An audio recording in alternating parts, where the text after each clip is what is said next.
क्या चलो चलो।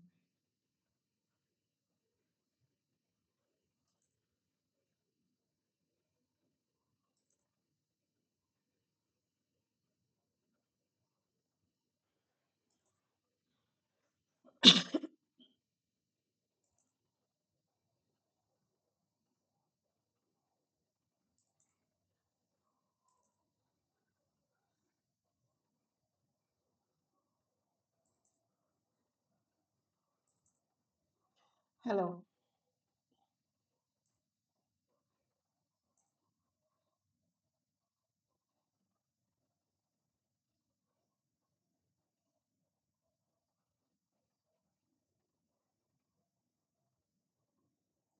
It's pretty sure.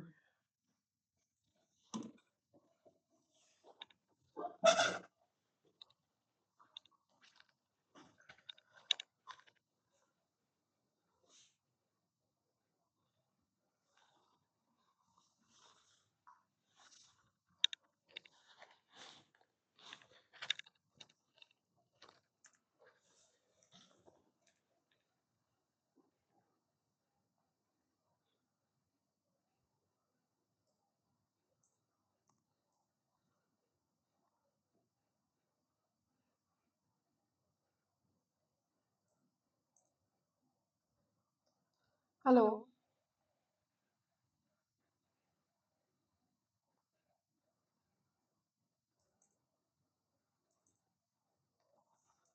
मैं डॉक्टर राखी काम्बोज हिंदी साहित्य इतिहास की कक्षा लेकर उपस्थित हूँ, जिसके अंतर्गत हम आदिकाल पढ़ रहे हैं। और आदिकाल के अंतर्गत हमने अभी तक आदिकाल की पृष्ठभूमि, परिस्थितियाँ, हिंदी के प्रथम कवि किसे लेखक किसे माना गया है, अ, आदिकाल के विभिन्न नाम विद्वानों के द्वारा क्या-क्या दिए गए हैं, उन पर हमने बात की है। उसी के साथ हमने आदिकाल की परिस्थितियों के साथ-साथ आदिकालीन साहित्य, जिसे हम सिद्ध साहित्य, नाथ साहित्य, जैन साहित्य, अपभ्रंश साहित्य के अंतर्गत हम पढ़ चुके हैं। और आज हम बात कर रहे हैं रासो साहित्य। रासो साहित्य के अंतर्गत भी हमने काफ़ी कुछ पढ़ लिया है।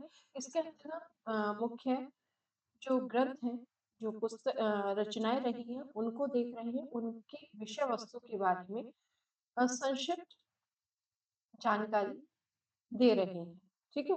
जो भी हमें इसकी जानकारी यानी जो हमारी परीक्षा की दृष्टि से उपयोगी है, उस पर हम बात कर रहे हैं। उम्मीद करती हूँ अभी तक का जो आदिकालीन हिंदी साहित्य के इतिहास के अंतर्गत मैंने बात की है, वहाँ से किसी का कोई प्रश्न छूटेगा नहीं।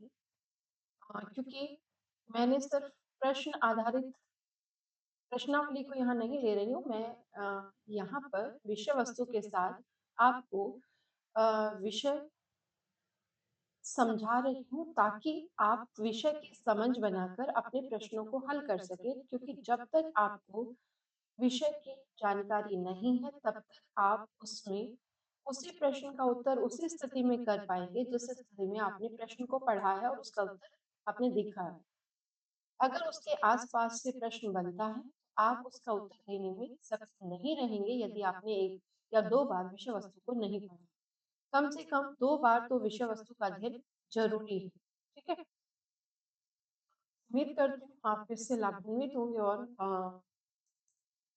विषय को समझने की कोशिश करेंगे। चलिए बात करते हैं हम बीसलदेव रासो। बीसलदेव रासो का विषय क्या रहा है, उसकी विषय वस्तु क्या है? अगर बीसलदेव रासो ग्रंथ की हम बात करते हैं, तो इसकी रचना किसके द्वारा की गई? इसकी रचना नरपति नालह के द्वारा की गई। किसके द्वारा? नरपति नालह के द्वारा, ठीक है? इसके लेखक कौन है? नरपति नालह। कब की गई? 1155 ईस्वी में। हालांकि इसके समय को लेकर विवाद रहता है, लेकिन फिर भी जो इसका समय डॉक्टर नगेंद्र ने माना है, वो 1155 ईस्वी माना है। इसमें एक उदाहरण दिया गया है, जिससे हम इसका जो समय है, उसकी जानकारी इस रूप में लेते हैं। 12 से बहुत बहुतारहा मंझारी, 12 से बहुतर, ये देखें 12 से 72, 72 है ये।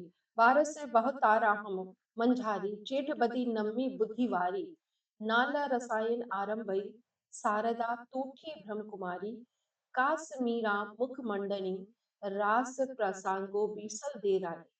प्रथम पंक्ति से 1272। ये बहुतरा, ये 72 की बात है, ठीक है। 1272 की बात यहाँ कर रहे हैं तो बहुत से विद्वान इसका समय 1272 ईस्वी भी मानते हैं, लेकिन इसका समय मुख्य रूप से क्या दिया गया, 1155। किंतु अधिकांश विद्वान 1292 विक्रम संवत ही स्वीकार करते हैं। ये ईस्वी नहीं, इन्होंने यहाँ विक्रम लिया है, विक्रम संवत, ठीक है। और अधिकांश विद्वान 1292 लेते हैं। कुछ वृत्त संग्रहकर्ताओं ने इस ग्रंथ को भी आदिकाल की रचना नहीं माना। यह संभव है कि इसमें कुछ परिवर्तन होते रहे हों, किंतु उससे इसकी प्राचीनता समाप्त नहीं हो जाती। डॉक्टर मोतीलाल मेनारिया इस 16वीं शताब्दी के नरपति नामक एक जाति कवि को इसका रचयिता मानते हैं। यानी कि यहाँ अगर मोतीलाल मेनारिया के अनुसार विष्णु देवरासु के लेखक पूछे जाएं तो कौन, सामान्यतः नरपति नाला है, लेकिन ये कहते हैं 16वीं शताब्दी। अब यहाँ हम 1292 इसका विक्रम संवत इसका समय मान रहे हैं, लेकिन ये तो समय ही बदल देते। मोतीलाल बनारिया के अनुसार 16वीं शताब्दी के नरपति, और नरपति के आगे ये नाला नहीं लगा रहे, बल्कि बताते हैं कि नरपति नामक एक गुजराती कवि हैं जिन्होंने बीसा देवरासु की रचना की है। किंतु माता प्रसाद गुप्त ने कई प्राचीन प्रतियों के आधार पर सिद्ध किया है कि यह कृति 14वीं शताब्दी ईस्वी में लिखी गई थी। कब लिखी गई थी? 14वीं शताब्दी ईस्वी, ठीक है। नवीन खोजों में एक प्राचीन प्रति मिली जिससे इस काव्य की रचना काल 1016 ईस्वी सिद्ध होता है। उसमें यह पंक्ति मिलती है, संवत सहस 73 जानी, नाल है कवि सर सरसीय वाणी। यहाँ 14वीं शताब्दी ईस्वी में माता प्रसाद गुप्त ने माना है कि यह जो रचना है 14वीं शताब्दी ईस्वी में लिखी गई। नवीन खोजों में एक प्राचीन प्रति मिली है जिससे इस काव्य की रचना 1016 ईस्वी सिद्ध की जाती है, मतलब ये माना जाता है कि 1016 ईस्वी में यह लिखी गई। इसमें एक पंक्ति है जिसके आधार पर कहा गया, संवत सहस 73 जानी, नालह कवि सर सरसीय वाणी, ठीक है। तो इस पंक्ति के आधार पर यह कहा जा रहा है कि 1016, लेकिन संवत सहस 73 जानी, इसका तात्पर्य यानी कि हम यह कह सकते हैं कि जो यहाँ पर विभिन्न समय दिए गए इस रचना के, उसके आधार पर इसका एक निश्चित समय ज्ञात नहीं है,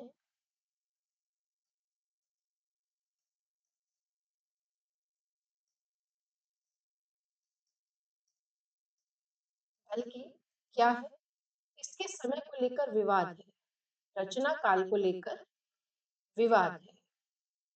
विवाद भी नहीं कह सकते, मतभेद कह सकते हैं, रचना काल को लेकर मतभेद विद्वान, ठीक है। तो बीसम देवरासु का रचना काल अगर मोतीलाल मनारिया के अनुसार पूछा जाए तो अलग बात है।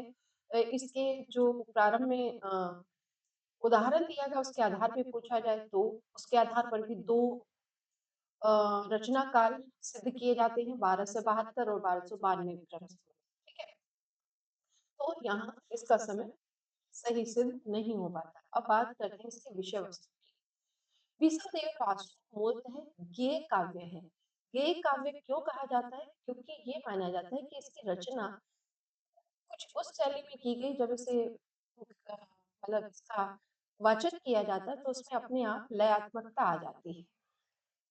ऐसा नहीं है कि गीतात्मक लिखा गया, गीतात्मक नहीं बल्कि लयात्मकता है इसके लेखन में, इसके काव्य में। तो बीसल देवरासु मूलतः गेय काव्य है।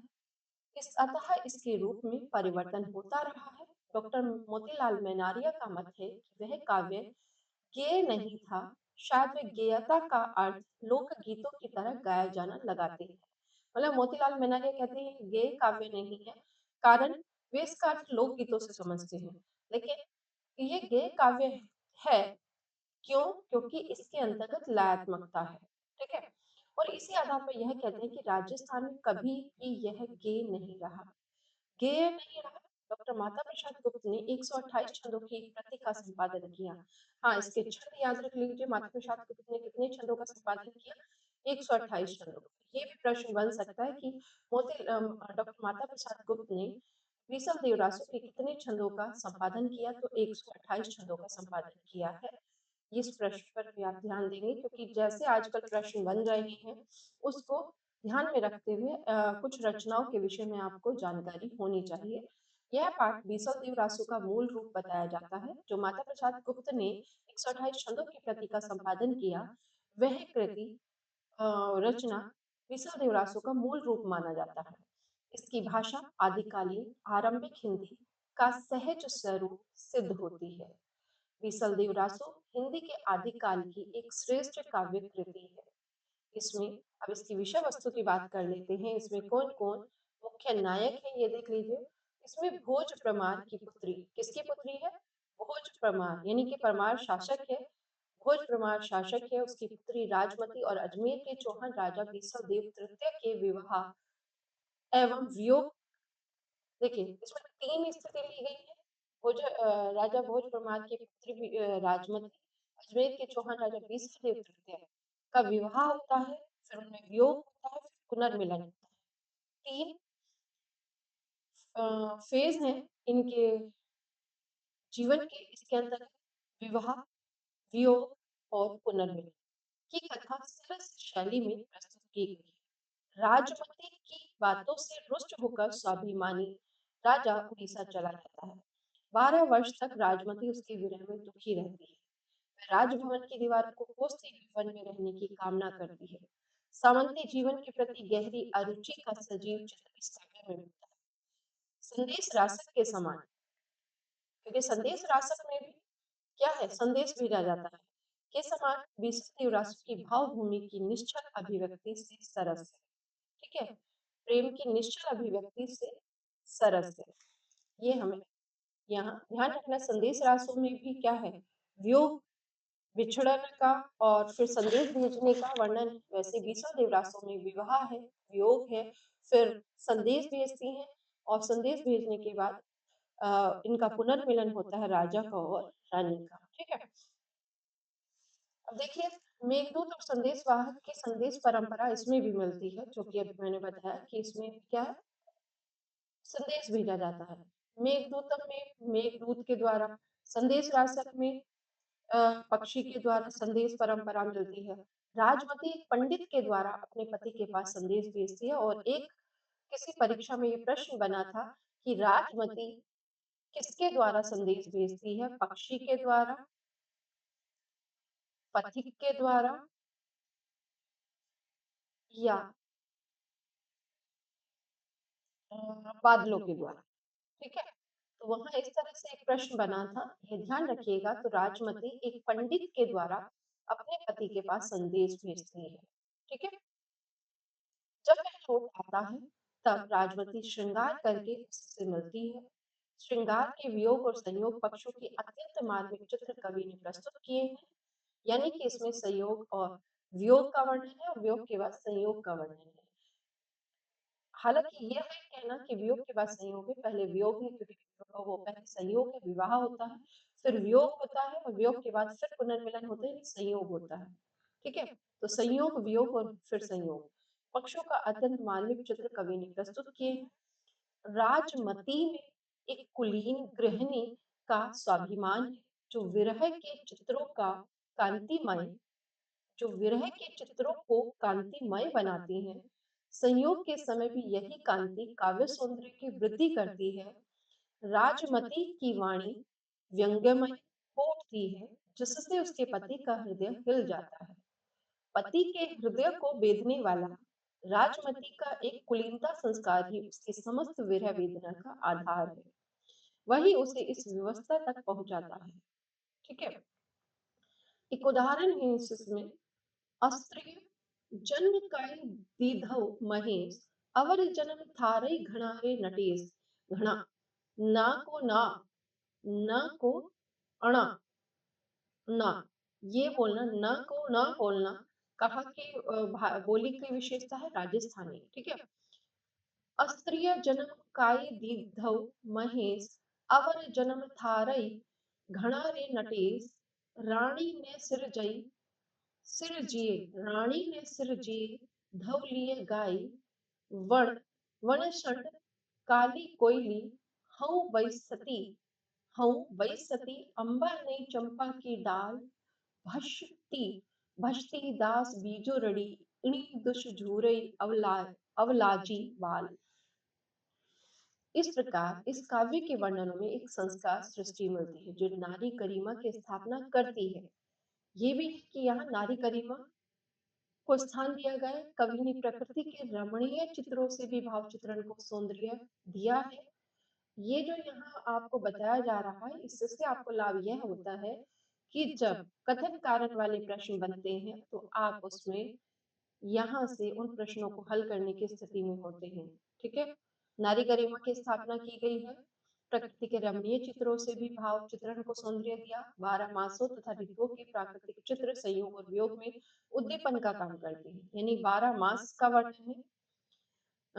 बीसल देवरासु के अंतर्गत ऋतुओं की प्राकृतिक चित्र संयोग और वियोग में उद्दीपन का काम करते हैं। विरह की विभिन्न दशाओं के वर्णन में समस्त प्रकृति सहायक हुई है तथा अनुभूतियों को भी उसने सुकुमारता प्रदान की है। बीसल देवरासु की श्रृंगार परंपरा का आदिकाल में ही अंत नहीं हो जाता। बीसल देवरासु में किस चीज की प्रधानता? श्रृंगार रस की। श्रृंगार परंपरा विद्यापति से होती हुई परंपरा भक्ति काल में प्रेमाख्यानक काव्य तक पहुंची। यानी बीसल देवरासु नरपति नालाज ने बीसल देवरासु से जिस श्रृंगार परंपरा को शुरू किया था वह आदिकाल में विद्यापति के माध्यम से होते हुए विद्यापति ने भी श्रृंगार वर्णन किया है। उसी के साथ भक्ति काल में प्रेमाख्यानक काव्य तक पहुंचती है। कृष्ण भक्तों को भी उसने प्रभावित किया तथा रीति काल में जाकर उसका सरस श्रृंगार काव्य के रूप में चरम विकास हुआ। ठीक है। तो यह प्रश्न बन सकता है कि श्रृंगार परंपरा कहाँ से शुरू होती है? तो बीसव देवरासों से मानी जाती है। हालांकि अन्य पृथ्वीराज रासों में देखोगे तो उसमें भी श्रृंगार का वर्णन मिलता है लेकिन बहुत ज्यादा नहीं है। ठीक है। प्रेम वर्णन है। ठीक है। तो ये श्रृंगार आदिकाल के बीसल देवरासु से शुरू होकर कहाँ तक जा रहा है? चरम पर कहाँ पहुंचता है? रीतिकाल में। ठीक है। ये आप देख पाएंगे। आपने यानी कि इसके बीसल देवरासु की समय में जो विवाद है किसने क्या माना ये देख लिया। उसका जो विषय वस्तु है, उसके जो नायक नायिका है उसका वर्णन देख लिया। उसमें किस रस का वर्णन अधिक है, उसमें क्या स्थिति है। तो श्रृंगार रस के अंतर्गत संयोग और वियोग दोनों का काम किया गया है। अगर प्राकृतिक चित्रण की बात की जाए तो प्राकृतिक चित्रण जो है प्रकृति के जो वर्णन है, ऋतुओं के जो वर्णन है वो उद्दीपन का काम करते हैं। अब बात ये आती है कि ये उद्दीपन क्या है। तो याद रखिए जब हम रस की बात करते हैं तो रस के अंतर्गत तीन चीजों को महत्ता दी जाती है। एक होता है आश्रय यानी कि जिसके मन में भाव उत्पन्न हुआ। एक होता है आलंबन। आलंबन यानी कि जिसके माध्यम से हुआ। ठीक है। जिसको देख कर हुआ। यानी अगर प्रेम किसी के मन में जागा है तो प्रेम जिसके मन में जागा वो क्या हो गया? आश्रय। जिसको देखकर जागा तो वो क्या है? आलंबन। और वह प्रेम का कारण उसकी आदतें हो सकती हैं, उसके भाव भंगिमाएं हो सकती हैं या उसके द्वारा कोई ऐसा वातावरण हो सकता है जहाँ वह जो प्रेम नायक और नायिका है वो उपस्थित है।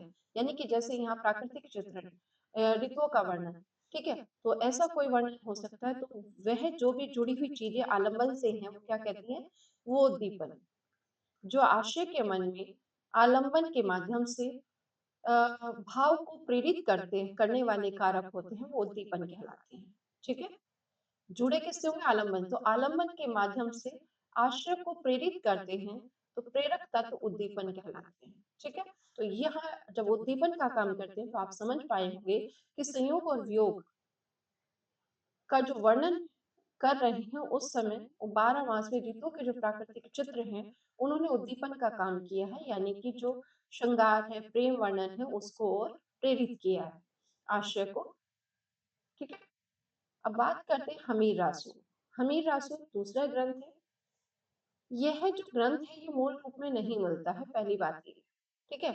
एक ग्रंथ है प्राकृत पेंगलम। प्राकृत पेंगलम में छंदों का के विषय में वर्णन है अधिकतर। ठीक है। और इसमें विभिन्न रचनाओं के जो छंद है उनको इकट्ठा किया गया है। तो उस आधार पर हमीर रासु मूल रूप में उपलब्ध नहीं है। पहली बात यह ध्यान रखिए, यह मूल रूप में उपलब्ध नहीं है। प्राकृत पेंगलम में इस काव्य के कुछ छंद मिले थे। उन्हीं के आधार पर आचार्य रामचंद्र शुक्ल ने इसके अस्तित्व की कल्पना की थी। उनका अनुमान था इसमें हमीर और अलाउद्दीन के युद्धों का वर्णन। किसका? हमीर हमीर और अलाउद्दीन के युद्धों का वर्णन तथा हमीर की प्रशंसा चित्रित होगी। ठीक है। किंतु राहुल सांकृत्यायन जी ने उन पद्यों को जज्जल नामक किसी कवि की रचना घोषित किया। मतलब रामचंद्र शुक्ल जिस हमीर रासो को मानते हैं कि हमीर और अलाउद्दीन के युद्धों का वर्णन है, हमीर की प्रशंसा चित्रित हुई होगी, लेकिन राहुल सांकृत्यायन जी ने क्या किया कि जो उसके पद मिले, जो उसके छंद मिले, उनको जज्जल नामक कवि ने की रचना घोषित किया। डॉक्टर हजारी प्रसाद द्विवेदी का कथन है कि हमीर शब्द अमीर का विकृत रूप है, जो किसी पात्र का नाम न होकर एक विशेषण के रूप में प्रयुक्त होता है। तो जो यहाँ पर ऐसे मतभेद आधारित कथानक होते हैं, वह भी परीक्षा में प्रश्न बनाने की संभावना को प्रेरित करते हैं, संभावना बढ़ती है यहाँ से। ठीक है। हमीर रासो को किसका ग्रंथ माना गया? तो हमीर रासो को की रचना माना गया। सारंगधर की रचना माना गया। सारंगधर कृत इस हमीर रासो का अस्तित्व संकट में पड़ा हुआ है, अभी तक इसकी कोई प्रति उपलब्ध नहीं हो सकी है। और यह बात मैंने पहले ही स्पष्ट की है कि हमीर रासो का मूल रूप उपलब्ध नहीं है।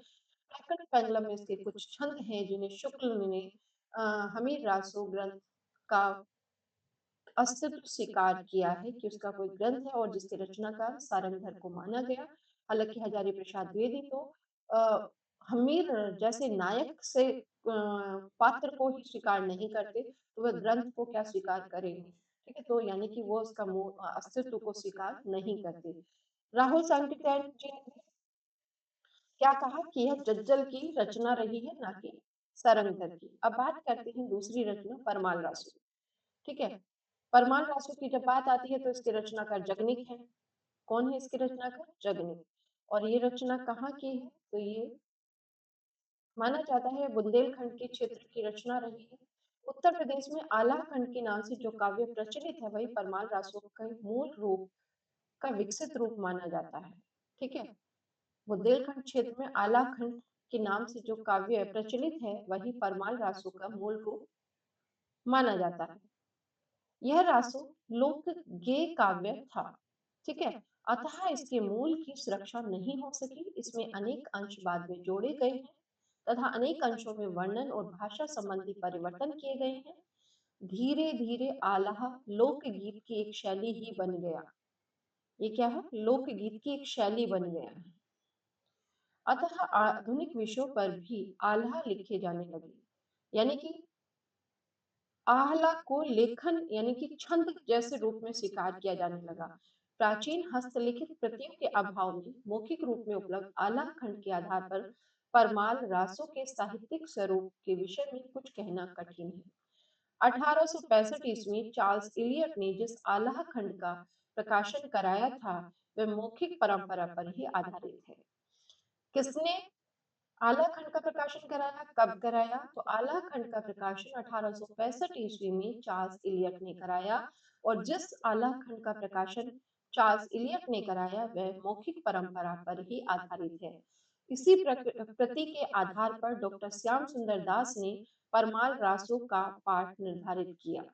इसी प्रति के आधार पर क्या किया? डॉक्टर श्याम सुंदर दास ने परमाल रासो का पाठ निर्धारित किया है। उसे नागरी प्रचारिणी सभा से प्रकाशित कराया। किसने कराया? श्याम सुंदर दास ने। यहाँ पर भी ये दूसरा प्रश्न बन सकता है कि परमाल रासो को नागरी प्रचारिणी सभा से किसने प्रकाशित कराया? तो डॉक्टर श्याम सुंदर दास ने। और आला खंड का प्रकाशन चार्ल्स इलियट ने 1865 में। इस नए रूप में उपलब्ध परमाल रासो यद्यपि सर्वथा प्रामाणिक कृति तो नहीं है, तथापि आदिकाल में रचित मूल परमाल रासो के ऐतिहासिक अस्तित्व को समझने में सहायक अवश्य है। ठीक है। परमाल रासो का रचयिता जगनिक नामक कवि माना जाता है, जो महोबा के राजा परमर्दी देव का आश्रित था। किसके आश्रित थे जगनिक? महोबा के राजा परमर्दी देव के आश्रित थे। उसने इस काव्य में आला और उदल नामक दो वीर सरदारों की वीरतापूर्ण लड़ाइयों का वर्णन किया है। किसका? आला और उदल नामक दो वीर सरदारों की वीरतापूर्ण लड़ाइयों का वर्णन किया है। इसी आधार पर इसका रचनाकाल 13वीं शती का आरंभ माना जाता है। कब माना जाता है परमाणु उत्सव का समय? 13वीं शती का आरंभ। इसमें वीर भावना का जितना प्रौढ़ रूप मिलता है उतना अन्यत्र दुर्लभ है। आज भी जब इसे गायक संगीत के साथ गाते हैं तब दुर्बलों में भी तलवार चलाने की स्फूर्ति आ जाती है। विवाह और शत्रु प्रतिशोध वीरता के प्रदर्शन का आधार रहे हैं। युद्धों के अत्यंत प्रभावशाली वर्णनों की इस काव्य में भरमार है। ठीक है। माना जाता है कि परमाल रासुओं के जब गायन होता है तो दुर्बलों में तलवार चलाने की स्फूर्ति आ जाती है। विवाह और शत्रु प्रतिशोध वीरता के प्रदर्शन का आधार रहे हैं। युद्धों युद्धों के अत्यंत प्रभावशाली वर्णनों की इस काव्य में भरमार है। भावों के अनुसार ही भाषा भी चली है। उसमें एक विशेष शब्द ध्वनि सर्वत्र व्याप्त हो गई है। गेयता का गुण इस काव्य को विकासशील लोक गाथा काव्य की श्रेणी में ले जाता है, किंतु इसकी रचना लोक गाथा के रूप में न होकर शुद्ध काव्य के रूप में ही हुई है।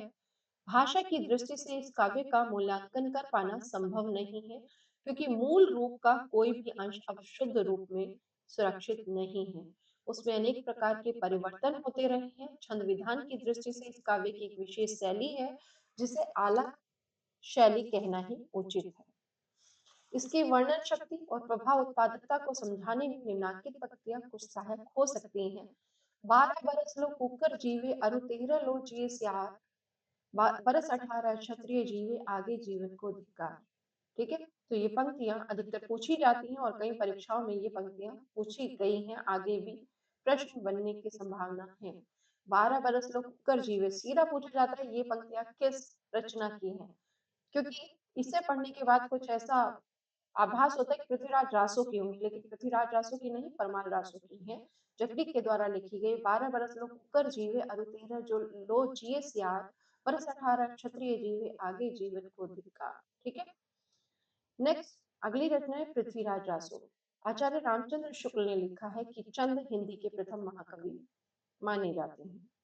ठीक है। तो शुक्ल के अनुसार हिंदी के प्रथम कवि कौन है? चंद यानी चंद्रप्रदाय। और इनका पृथ्वीराज रासो हिंदी का प्रथम महाकाव्य है। यानी पृथ्वीराज रासो को हिंदी का प्रथम महाकाव्य किसने माना? आचार्य रामचंद्र शुक्ल ने माना। उन्होंने चंद्रप्रदाय को दिल्ली नरेश पृथ्वीराज चौहान का सामंत और राजकवि माना है। महा महा महोपाध्याय पंडित हरप्रसाद शास्त्री के अनुसार चंद्रप्रदाय का जन्म लाहौर में हुआ था। कहाँ हुआ था चंद्रप्रदाय का जन्म? लाहौर में।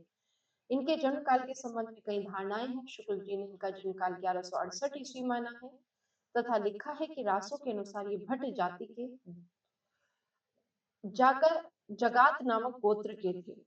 इनके पूर्वजों की भूमि पंजाब थी, जहां लाहौर में इनका जन्म हुआ था। इनका और महाराज पृथ्वीराज का जन्म एक ही दिन हुआ था और दोनों ने एक ही दिन यह संसार छोड़ा भी था, ऐसा शुक्ल जी ने इनके विषय में बताया है।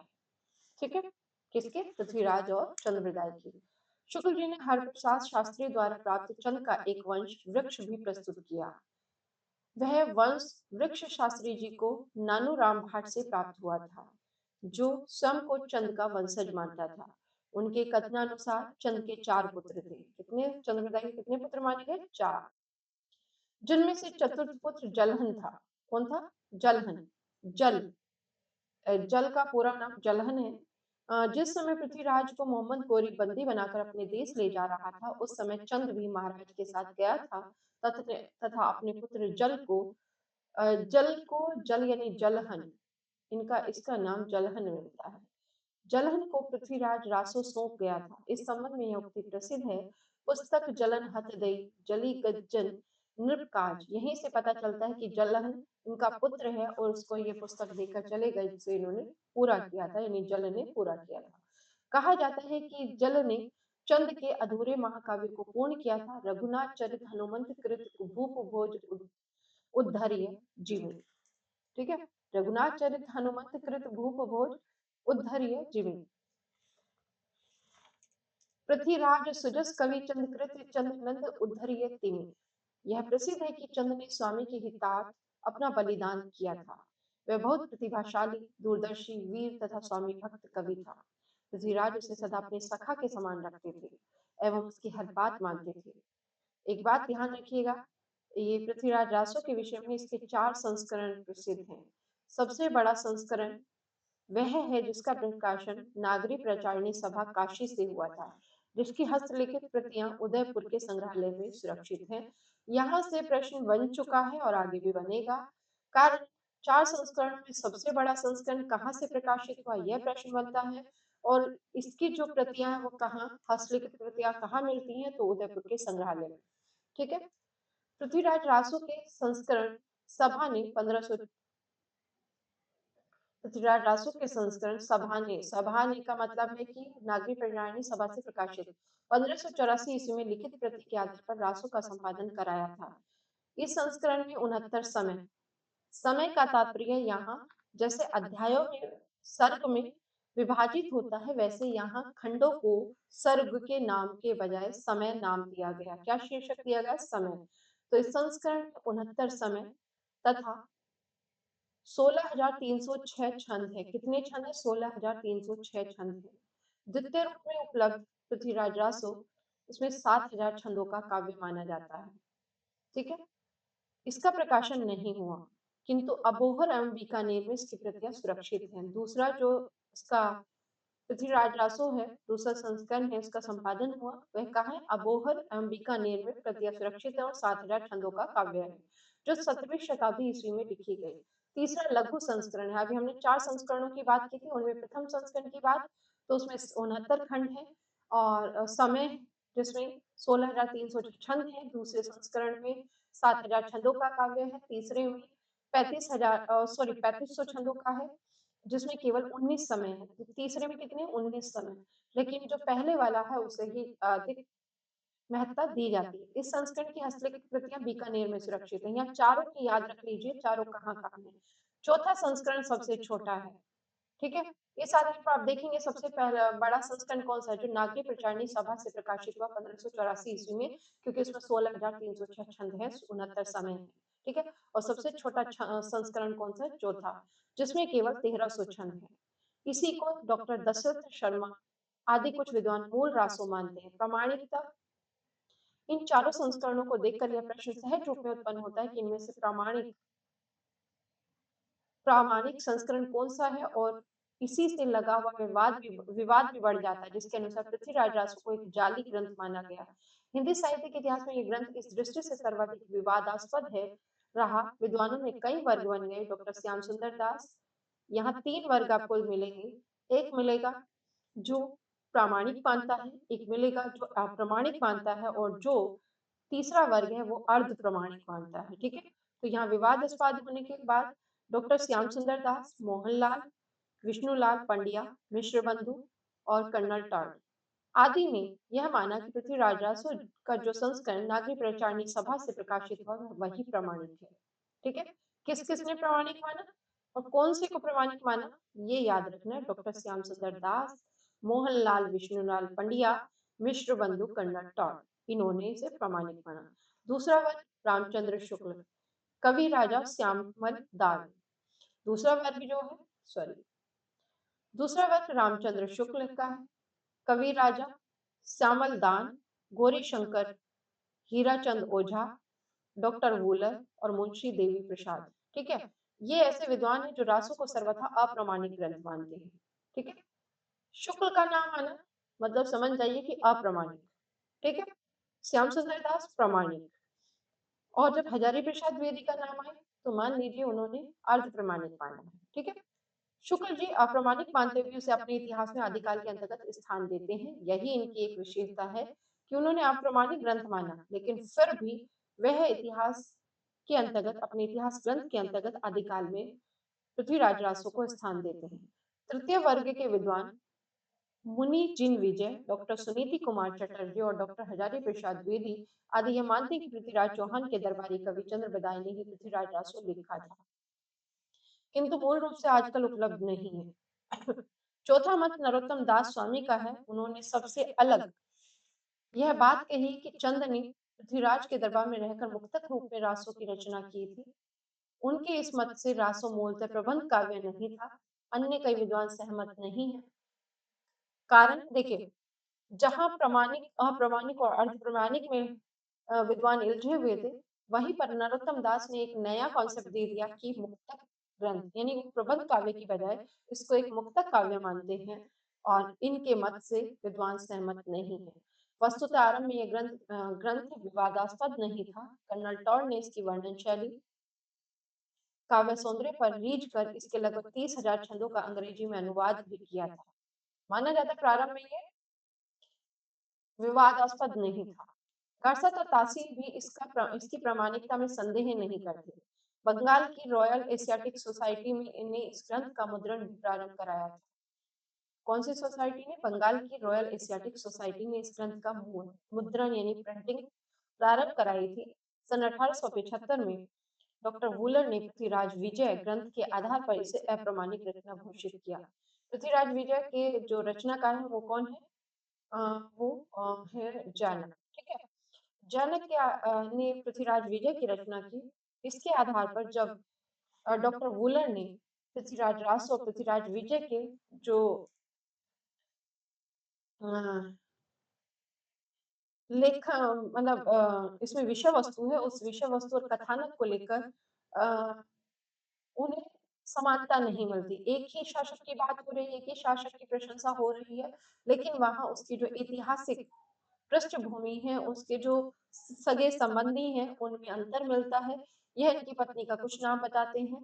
तो पृथ्वीराज रसो में चंद्रप्रगाय के द्वारा कुछ बताया गया।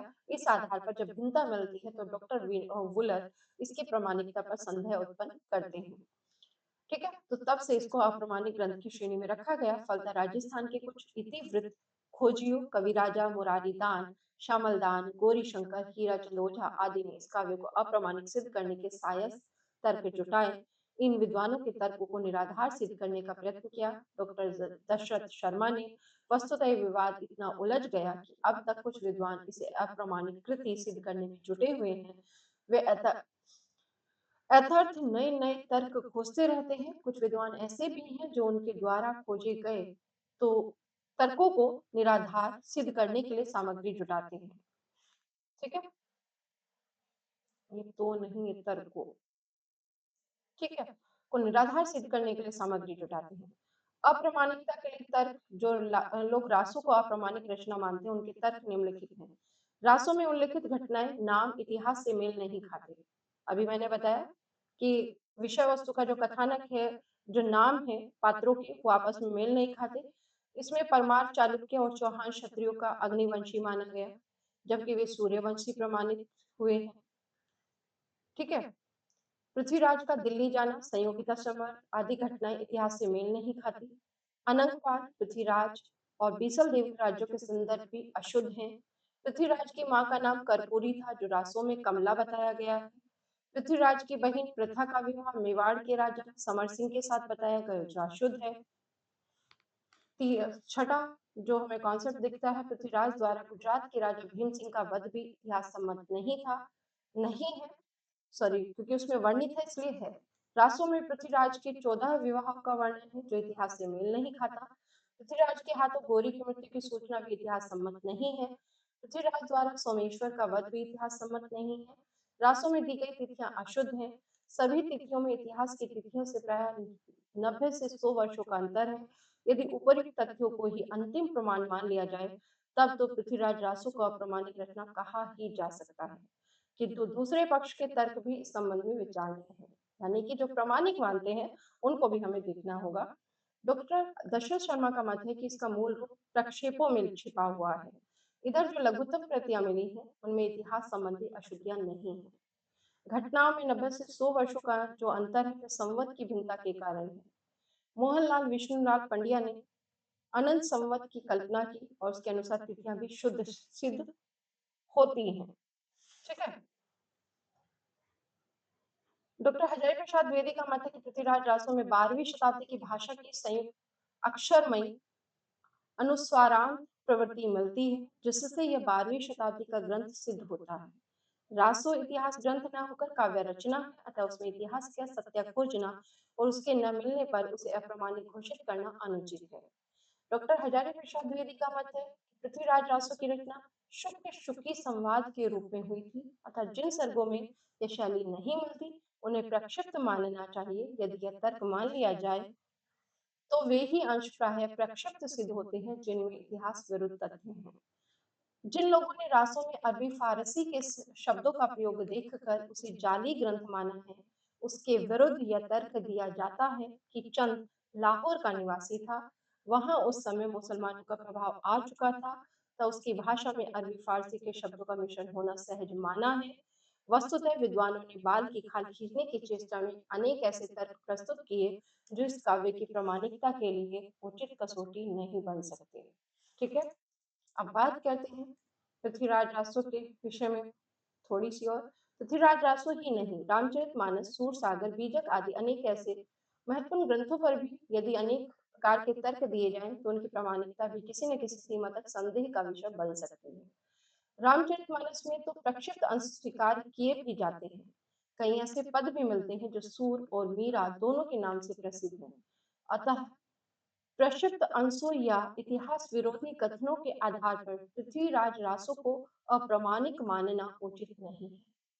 चंद ने पृथ्वीराज के जीवन की घटनाओं का जैसा सजीव वर्णन किया है, उसे देखकर यही कहा जा सकता है कि वह पृथ्वीराज का समकालीन कवि था। अतः रासो को अप्रामाणिक मानना उचित नहीं है। यदि इस विवाद में कोई सत्यांश झलकता भी है तो वह इतना ही कि पृथ्वीराज रासो में पर्याप्त प्रक्षिप्त अंशों का समावेश हुआ है। पृथ्वीराज रासो में वस्तु वर्णन का भी आधिक्य है।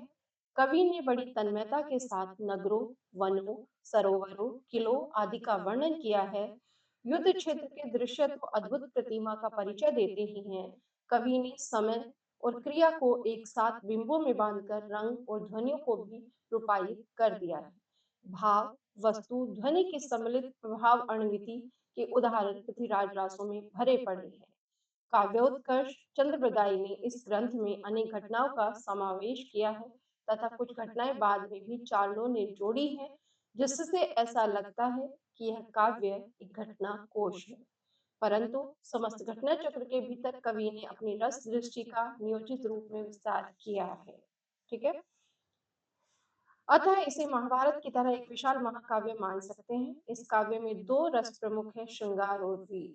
ठीक है, ये दोनों रस पृथ्वीराज चौहान के चरित्र के दो पार्श्व पार्श्व उन्मुक्त करते हैं। वह जितना वीर है उतना ही श्रृंगार प्रेमी भी है। कवि ने एक ओर तो युद्धों के वर्णन में वीरता और पराक्रम की अद्भुत सृष्टि की है, दूसरी ओर रूप, सौंदर्य और प्रेम के भी सरस चित्र उतारे हैं। नारी दोनों रसों के केंद्र में है। उसे पाने के लिए युद्ध होते हैं और पा लेने पर जीवन का विलास पक्ष अपनी पूरी रमणीयता के साथ उभरता है। ध्यान देने की बात यह है कि प्रेम और शौर्य के सभी चित्रों में कवि ने कुछ नैतिक मर्यादाओं का निर्वाह किया है, जिनके कारण रस की सात्विकता सुरक्षित रही है। एक उदाहरण पृथ्वीराज रासो से बज्जिय घोर निशान राण चौहान चहुदसी सकल सूर सामंत समर बल जंत्र मंत्र तीसी उठटी राज पृथ्वीराज बाग लग मनहु वीर नट कढ़त तेग मन बेग लगत मनहु बीजू झट झट घट। नारी सौंदर्य का भी एक चित्र यहाँ देखिएगा। मनहु कला ससी भान कला 1600 बननी, मनहु कला शशि भान कला 1600 बननीय, बाल बैस शशि ता समीप अमृत रस पिननीय, बिकसी कमल स्त्रिग भ्रमर नैनो खंजन मिक्र लुटिए, हीर कीर अरुबिंब मोती नक्सिक अहि घुटिए, छत्रपति गयंत हरि हंसमती बिह बनाए सची सचिए, पद्मिनी रूप पद्मावती मनहु काम कामिनी रची।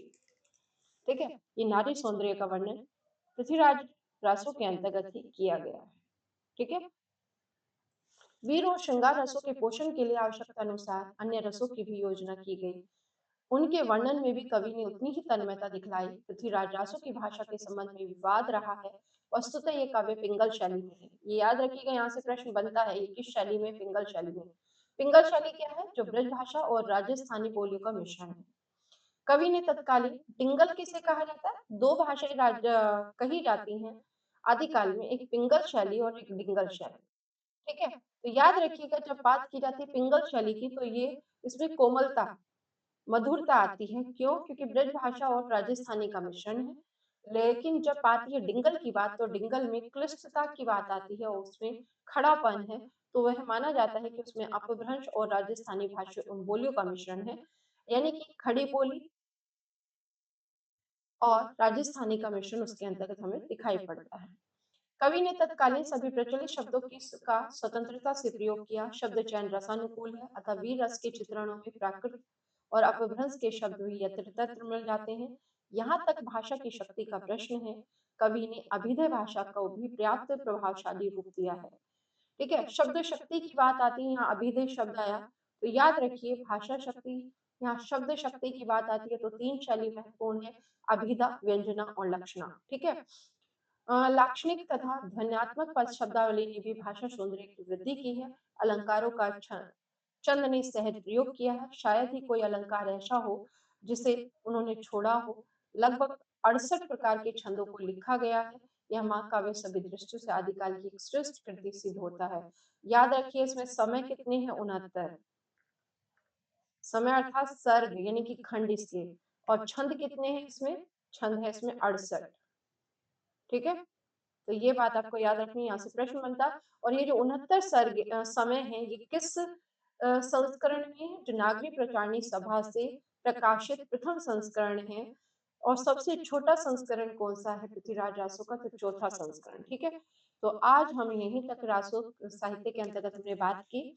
हमारा रासो साहित्य पूर्ण होने के साथ ही आप एक बात ध्यान रखिए कि लगभग जो हमारा साहित्य के अंतर्गत आदिकालीन साहित्य के अंतर्गत आने वाली रचनाएं हैं, वो हमने सभी पूर्ण की हैं, सभी को हमने पढ़ लिया है।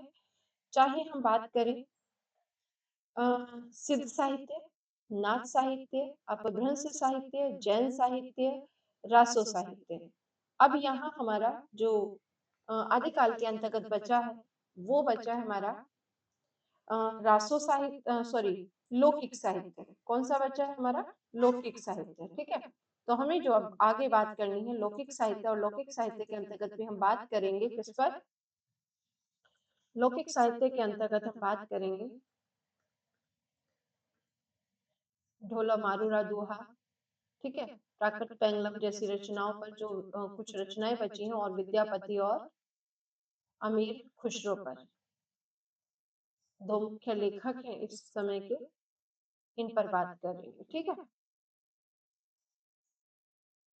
तो लौकिक साहित्य, विद्यापति, अमीर खुसरो, ये बचे हैं, इन पर हम कल बात करेंगे। और कल हमारा आदिकाल के अंतर्गत जो विषय वस्तु है पूर्ण हो जाएगी, और इसके बाद हिंदी साहित्य, इतिहास, दर्शन और आदिकाल से प्रश्नावली होगी। और उम्मीद करती हूँ प्रश्नावली में अधिक से अधिक लोग जुड़ेंगे, और प्रश्नावली का एक निश्चित समय रहेगा जिसे मैं शाम को 8 बजे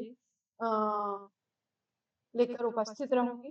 पहले से आप लोगों को सूचना दे दी जाएगी कि अ, मैं आदिकाल और हिंदी साहित्य के इतिहास से प्रश्नावली लेकर आऊंगी। ठीक है, तो आज यहीं तक, सभी को नमस्कार, शुभ रात्रि। जो मेरे चैनल पे नए आते हैं वो प्लीज मेरे चैनल को लाइक करें, सब्सक्राइब करें और वीडियो को लाइक एंड शेयर करें। ठीक है, मिलते हैं कल।